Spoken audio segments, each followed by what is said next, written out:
La pazza per amore di Antonio Galli segnò un momento di rinnovamento del linguaggio scultoreo milanese agli inizi della seconda metà dell'Ottocento. Il suo autore, influenzato dalle curve ricerche di Alessandro Puttinati e da Vincenzo Vela, realizzò un'opera di gusto naturalista e di impostazione drammatica. Erano gli anni in cui i fratelli Induno sperimentavano una pittura nuova, tra soggetti contemporanei caricati di valenze educative e scene di genere. La scultura raffigura una donna che mostra, nell'espressione allucinata, di essere vittima di uno stato di alterazione mentale. L'opera fu presentata all'Esposizione annuale di Brera del 1854. Il dibattito critico che generò fu notevole. La convenienza di una rappresentazione della figura femminile, ove non era più la bellezza il carattere dominante, bensì il dolore e la disperazione, venne criticata, fra gli altri, da Carlo Tenca. Secondo Tenca, infatti, l'arte non dovrebbe smarrirsi nel rappresentare aspetti minuziosi ed emozioni effimere, ma dovrebbe essere destinata alla rappresentazione di passioni nobili.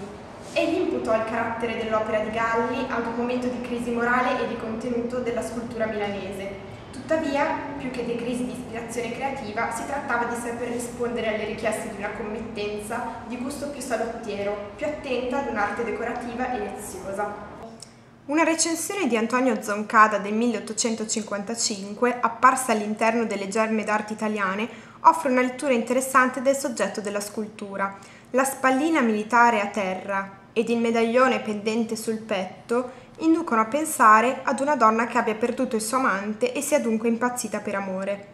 L'opera potrebbe così leggersi come una trasposizione scultorea del celebre personaggio del melodramma Nina, ossia la pazza per amore, di Giovanni Paisiello, di grande successo e popolarità nella Milano di primo Ottocento. L'opera, versione italiana della celebre commedia omonima francese di David Vetier, fu rappresentata per la prima volta a Parigi nel maggio 1786.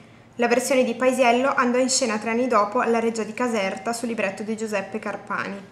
La vicenda narra della giovane Nina, che viene costretta dal padre ad abbandonare l'uomo di cui è innamorata per uno più ricco.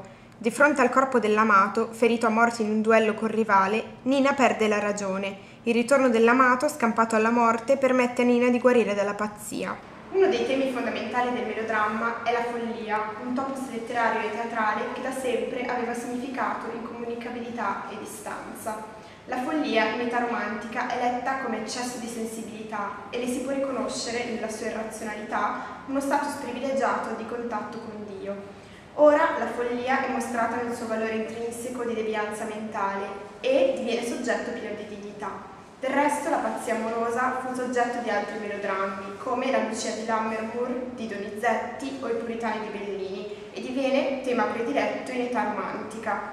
La poetica delle piccole emozioni, cui già si erano dedicati con successo gli Induno, viene proposta da Galli nella sua scultura, che risulta così termometro delle passioni del suo tempo.